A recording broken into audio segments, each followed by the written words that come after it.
లోపల ఉన్న వైశ్వాన రూపంలో ఉన్న భగవంతుడికి నేను ఆరగింపు చేస్తున్నాను ఆ భావంతో ఇవ్వాలిట. అది ఈ లోకంలో. తర్వాత యజ్జుహోషి దదాసియత్, ఏ యజ్ఞం చేస్తావో, ఏ దాన ధర్మాలు చేస్తావో అవి కూడా బ్రహ్మార్పణ బుద్ధితో చెయ్యి. అవి స్వర్గలోక ప్రాప్తిని కలిగిస్తాయి. అలాగే ఎత్తపస్యతి కౌంతేయ, ఏ తపస్సు చేస్తావు, తపస్సు ఎందుకు చేస్తాం? మోక్షం కోసం. తినటము పని చేయటము ఈ లోక సుఖాల కోసం, యజ్ఞయాగాదులు దాన ధర్మాలు స్వర్గలోక ప్రాప్తి కోసం. తర్వాత తపస్సు మూడోది ఎత్తపస్సి కౌంతేయ, నువ్వు ఏ తపస్సు అయితే చేస్తావో మోక్షం కోసం అది కూడా నాకే సమర్పించు. అప్పుడు నీకు ఏ కర్మలు, ఏ పాపపుణ్యాలు అంటావు, పాపపుణ్యాలు అంటినియా మళ్ళీ జన్మచక్రంలో కాలచక్రంలో పడాలి, మళ్ళీ పుట్టాలి, మళ్ళీ పోవాలి, మళ్ళీ పుట్టాలి, మళ్ళీ పోవాలి. ఇలాగే పుడుతూ పోతూ కాలచక్రంలో తిరుగుతూ ఉండాలి నువ్వు. కనుక అన్నీ నా అర్పితం చెయ్యి. ఇప్పుడు ఆయన సర్వాన్ని కూడా భగవంతుడికి అర్పిస్తున్నాడు. ఎంత భాగ్యమో కదా ఆ బలిచక్రవర్తిది, ఎంత ఆనందంతో అర్పిస్తున్నాడు. ఆ వింధ్యావళీదేవి బంగారు పళ్ళెం తెచ్చింది, బంగారు పాత్రలు తీసుకుని కలశం తీసుకొచ్చింది. పోస్తుంటే ఆయన ఆనందంతో ఏమి భాగ్యం, ఆ పాదాలు కడగాలి, భగవంతుడి పాదాలు పట్టుకొని కడిగే భాగ్యం కలిగింది కదా ఆ బలిచక్రవర్తికి. ఆ రెండు పాదాలు పట్టుకొని మరి దానం ఇయ్యాలంటే పాదాలు కడగాలి కదా, పాదాలు కడుగుతూ ఆయనకి ఆనంద భాష్పాలు, ఆ హృదయం అంతా పొంగిపోతున్నది బలిచక్రవర్తికి. హృదయపూర్వకంగా ఇవ్వాలి. చాలామంది ఇస్తుంటారు, మనకి ఎక్కువైనవి పనికిరానివి ఎప్పుడు ఇవ్వకూడదండి. కనీసం పని మనుషులకైనా మన సేవకులకైనా కూడా మనం తినటానికి ఏది ఉపయోగయుక్తంగా ఉంటుందో అది వాళ్ళకి ఇవ్వాలి. అలా కాకుండా ఇది పనికిరాదులే, పాచిపోయిందిలే, రేపు పొద్దున కుళ్ళిపోతుందిలే అని ఎవరికి దానం చేయకూడదు. ఫలితం పుణ్యం రాకపోగా పాపాన్ని అనుభవిస్తాం. ఇప్పుడు ఎంత ఆనందంగా ఇస్తున్నాడో తెలుసా, ఎంత హృదయపూర్వకంగా ఇస్తున్నాడో తెలుసా, అంత హృదయపూర్వకంగా ఆ పాదాలు కడుగుతున్నాడు. ఆ నారాయణుడు పాదాలు కడిగి ఇదిగో జలంతో ఆయన చేతిలో వదులుతున్నాడు. ఒక పాదాన్ని నీకు సమర్పిస్తున్న, ఒక పాద భూమిని, 3 పాదాలు అడిగాదు కదా, ఒక పాద భూమిని మనస వాచ కర్మల నీకు సమర్పిస్తున్నాని బంగారు కలశంతో నీళ్లు అలా వదిలాడు. ఎప్పుడైతే ఆ కలశములో నీళ్లు ఆయన పాదాల మీద పడి ఆ చేతిలో పుచ్చుకున్నాడు కదా, ఈయన పోసాడు నీళ్లు, ఆయన పుచ్చుకున్నాడు. ఎప్పుడైతే అలా పుచ్చుకున్నాడో వచ్చేసింది ఒక పాదం ఈయనకి.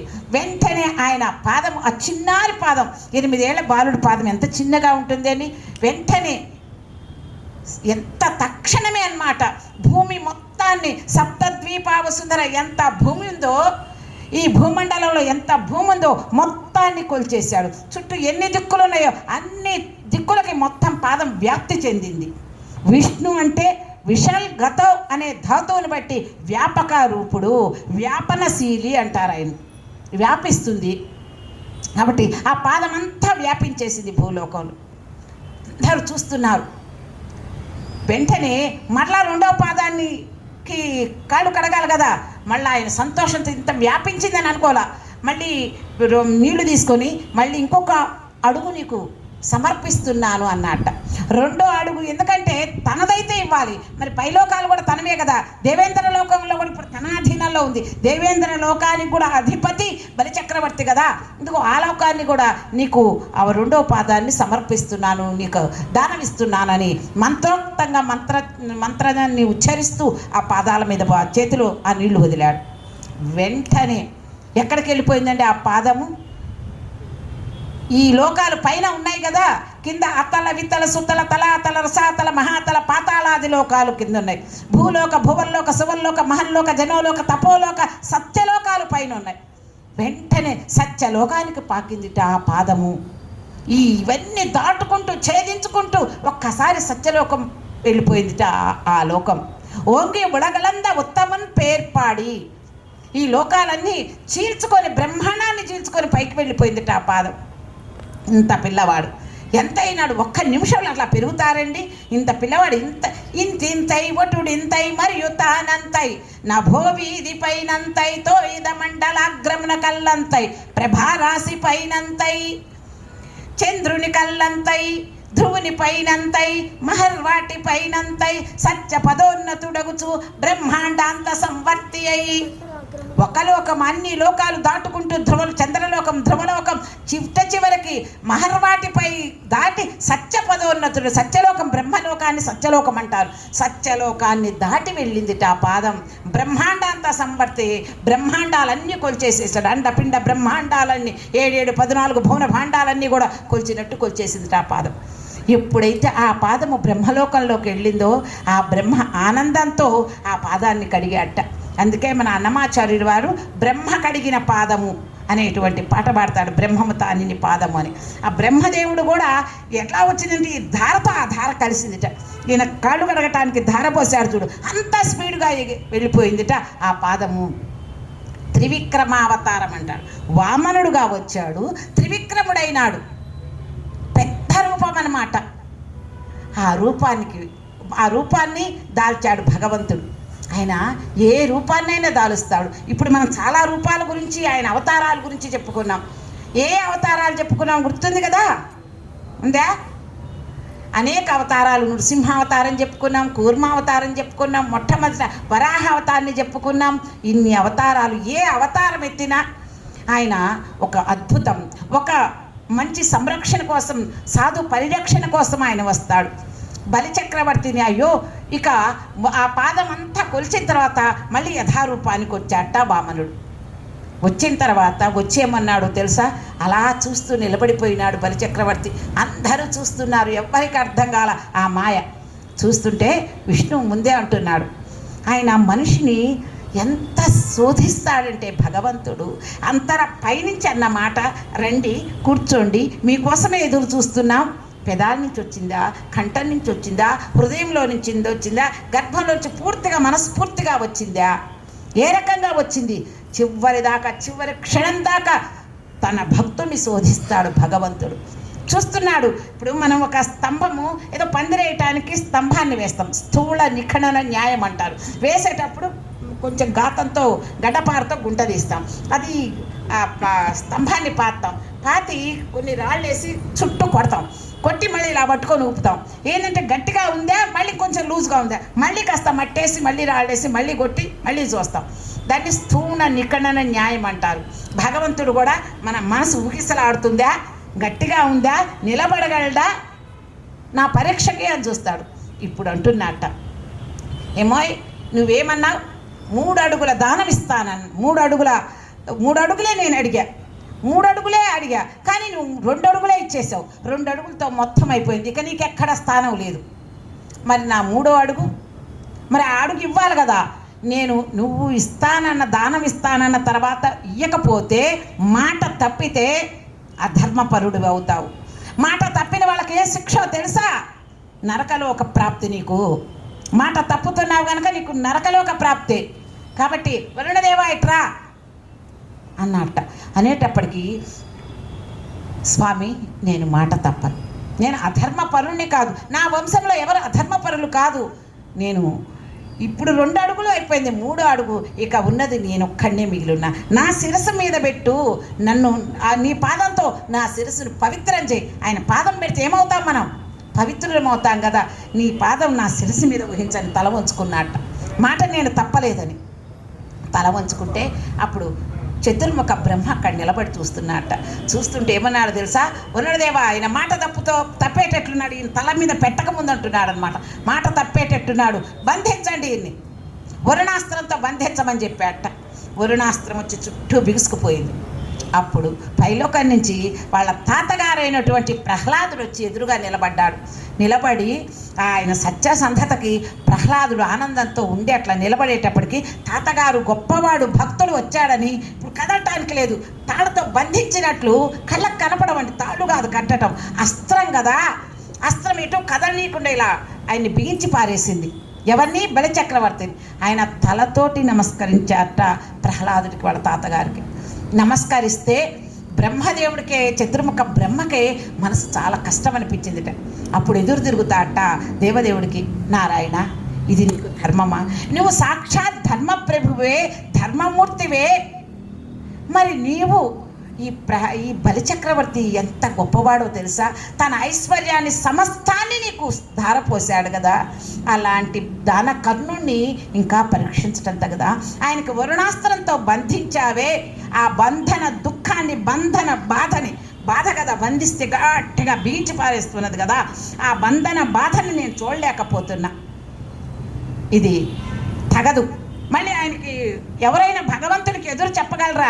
ఆయన ఏమైనా ఇవ్వగలడు. ఏ పుణ్యం చేయకపోయినా కూడా ఆయన పుణ్యాన్ని ప్రసాదించగలడు. పాపాత్ముడికైనా పుణ్యం ఇవ్వగలడు, పుణ్యాత్ముడికైనా పాపం ఇవ్వగలడు. ఆయన ఇష్టం. ఇలా ఎందుకు చేసేవారు? ఎవరు క్వశ్చన్ చేయడానికి అధికారమే లేదన్నమాట. కానీ బ్రహ్మదేవుడు తట్టుకోలేక మాట అడిగాట. ఈ బలిచక్రవర్తికి ఈ దీనావస్థని నేను చూడలేకపోతున్నా, ఈ దీనావస్థని తప్పించు, ఈ బంధన దుఃఖాన్ని తప్పించు అన్నట్ట. అప్పుడు స్వామి అంటున్నాడు, అంటే వీళ్ళందరూ ఎలా అనుకుంటున్నారు, ఏదో ఒక చిన్న దోషం ఉంది, ఆ బంధన చేశాడు. వెంటనే అంటున్నట్ట బలిచక్రవర్తితో, అందరి సమక్షంలో అంటున్నట్ట, బలి ఎలాంటి వాడో నాకు తెలుసు, బలి సమస్తాన్ని నాకు అర్పించాడు. చూడండి ఎంత ఎలాంటి విషయమో భగవంతుడు గమనించింది. గురువుగారి మాటను తోసిపుచ్చాడు. గురువుగారి శాపానికి కూడా భయపడలా. గురువు శపిస్తే భయపడ్డా? పదవిని వదులుకున్నాడు. ఐశ్వర్యం పోతే పోయింది అనుకున్నాడు. నా చేతిలో ఒకవేళ మరణిస్తాడేమో, నేను చంపేస్తానేమో, మూడు అడుగులు అడిగి అయినా భయపడలా. ప్రాణ భయం లేదు, మరి అధికారం పోతుందనే భయం లేదు, సంపద పోతుందనే భయం లేదు. గురువు శాపానికి కూడా భయపడకుండా నిశ్చలంగా నిర్భయంగా నిలబడి అడిగి ధర్మాన్ని పరిపాలించాడు. తను అన్న మాట నిలబెట్టుకున్నాడు. సత్యవాక్ పరిపాలకుడైనాడు. కాబట్టి అతనికి నేను ఒక వరం ఇవ్వదలుచుకున్నా. ఏంటో తెలుసా? ఎవరు ఎప్పుడు పొందలేని వరాన్ని నేను ఇస్తున్నా. ఇప్పుడు నారాయణుడు చెప్తున్నాడు, అందరి సమక్షంలో చెప్తున్నాడు, ఇదిగో బలిచక్రవర్తి మీద అపరిమితమైన అనుగ్రహాన్ని కురిపించేస్తున్నాడు. భగవంతుడు ఆయన యొక్క అనుగ్రహం ఎలా ఉంటుందంటే, ఆ అనుగ్రహానికి ఒక హద్దు లేదు. ఆయన అనంతుడు. ఆయన ఇచ్చే వరం కూడా అనంతంగా ఉంటుంది. ఏమని అంటున్నాడంటే, ఇదిగో ఈ బలి చక్రవర్తిని ఇప్పుడే నా మూడు అడుగులు ఇవ్వకపోతే ఇవ్వని వాడవుతాడు కదా, అడుగుతోటి పాతాళ లోకానికి వంచి పారేస్తాను. అయితే అది దోషమా? ఆ పాదం కింద పడి ఉండటం, ఆ పాదాన్ని శిరసమేమో ఎవరికి కలుగుతుంది ఆ భాగ్యం. అంతేకాదు సుమా, అక్కడ నేను ఆయనని ఎప్పుడు వదలకుండా ఆయన ఎదురుగా ఉంటా. అక్కడ ఆ లోకంలో ఆ బలిచక్రవర్తిని కాపాడుతూ గదాధరుణ్ణై ఉంటా. గదాధరుడు ఎక్కడుంటాడు? బలిచక్రవర్తి లోకంలో ఉంటాడు. అంతేకాదు సుమా, ఆయనకి ఎప్పుడు నేను గోచరిస్తూ ఉంటా, కాపాడుతూ ఉంటా, రక్షిస్తూ ఉంటా. బలిచక్రవర్తి యొక్క మొత్తం ఎవరైతే ఉన్నారో వాళ్ళ కుటుంబీకులే కాదు, ఆ దానవులందరూ కూడా ఆ లోకంలో ఉంటారు. వాళ్ళని ఎవ్వరు దేవతలు కాదు, ఎవ్వరు ఏమి చేయలేరు. ఎప్పుడు నా సుదర్శన చక్రం ఆ బలిచక్రవర్తిని రక్షిస్తూ ఉంటుంది, నా రూపాన్ని చూస్తూ ఉంటాడు. అందుకే చెప్తున్నాడు ప్రహ్లాదుడు కూడా, ప్రహ్లాద ఇక నుంచి నీ మనవణ్ణి చూసుకుంటూ, నీ వంశస్థుల్ని చూసుకుంటూ నువ్వు కూడా ఆలోకంలోనే ఉండు. ఎందుకో తెలుసా? నువ్వు మోక్షానికి వస్తే కూడా నన్నే కదా దర్శించేది. నా రూపాన్ని ప్రతి క్షణం ప్రతిరోజు నువ్వు దర్శించి తరించవచ్చు. వాడికి ఎంత భాగ్యం కలిగింది. ఆయనతో పాటు దానవులందరినీ కూడా ఆ లోకంలో ఉండి తరించమన్నారు. కానీ మళ్ళీ ఒక మన్వంతరంలో, చాక్షుష మన్వంతరంలో మళ్ళీ ఆయనకి ఏ పదవి వస్తుంది? దేవేంద్ర పదవి వస్తుంది. నారాయణుడు బలిచక్రవర్తికి వరమిస్తూ పక్కనున్నటువంటి వాళ్ళ తాతగారైనటువంటి ప్రహ్లాదుడితో అంటాడు, ప్రహ్లాద ఇక నుంచి నువ్వు కూడా నీ మనవడితో కలిసి ఉంటూ ఆ లోకంలో అక్కడ నేను ఉంటాను కదా, నన్ను సదా సేవిస్తూ ప్రతి నిత్యం నన్ను సేవిస్తూ ఉండు. భగవంతుడిని సేవించటమే కదండి మోక్షం అంటే. మోక్షం అంటే ముక్తి మహానంద. భగవంతుడు ఎక్కడ ఉంటాడో అక్కడే ఆనందం కదా. అలా చెప్పి మళ్ళీ బలిచక్రవర్తితో చెప్తున్నాడు, నీవు కొంతకాలం వరకే అక్కడ ఉంటావు. ఆ తరువాత మన్వంతరంలో నీవు దేవేంద్రుడుగా పదవి నీకు వస్తుంది. నువ్వు అశ్వమేధ యాగాలు చేసుకున్నావు కదా, అది ఒకటి, నా అనుగ్రహం ఒకటి, రెండూ కలిసి ఈ లోకంలో ఉన్నంత కాలం ఉండి ఆ తర్వాత వేరే మన్వంతరంలో, చాక్షుష మన్వంతరంలో నీవు దేవేంద్ర పదవి నీకు లభిస్తుంది. అక్కడ దేవేంద్రుడుగా నువ్వు పదవిని అలంకరించి దేవతలందరికీ అధిపతివై దేవరాజువై సుఖంగా జీవిస్తావు అని చెప్పి భగవంతుడు అదృశ్యమైపోతాడు. ఇది మనకి ఈరోజు పరమ పవిత్రమైనటువంటి వామనుని పవిత్ర చరిత్రను తెలుసుకున్నాం. అద్భుతమైన ఆ రూప దర్శనాన్ని మనందరం గోచరింప చేసుకున్నాం. అసలు మనం ఒక దృశ్యాన్ని చూసామనుకోండి, టీవీలోనో సినిమాలో, ఆ దృశ్యం చూస్తుంటే మనకు ఆ రూపం అంతా కళ్ళగట్టినట్లు కనిపిస్తుంది. అలా కాకుండా ఇలా విన్నప్పుడు కూడా, ఎప్పుడైతే ఇలాంటి కథ చెప్పేటప్పుడు వింటే, శ్రవణంతో వింటూ ఉంటే ఆ రూపాన్ని మన పలకం మీద చిత్రించుకోవాలి మన కళ్ళ ముందు. అప్పుడే భగవంతుడు మన కళ్ళకు గోచరిస్తాడు. ఆ రూపం మనకి కనిపిస్తుందన్నమాట.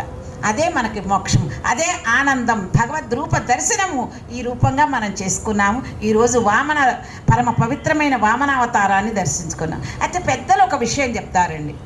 ఎక్కడైనా వివాహాది శుభకార్యాలు జరిగేటప్పుడు కానీ, అశుభకార్యాలు జరిగినప్పుడు కానీ, ఇంకా యజ్ఞాలు యాగాలు చేసినప్పుడు కానీ, అది పరిపూర్ణమైన శుభాన్ని కలగాలి, దానికి పరిపూర్ణమైన ఫలితం రావాలంటే ఆ రోజు అక్కడ ఎవరి చేతనైనా ఈ వామనావతార చరిత్ర కనుక తెలుసుకుంటే వాళ్ళకి ఆ శుభ పరంపరలు కలుగుతాయి అని పెద్దలు చెప్పి ఉన్నారు. అలాంటి శుభ పరంపరలు కలిగించేటువంటి వామనుని దివ్య చరిత్రని మనం ఈరోజు తెలుసుకున్నాం మన పూర్వజన్మ సుకృతం వల్ల. జై శ్రీరామ్, జై జై శ్రీరామ్. హరే రామ్, హరే రామ్.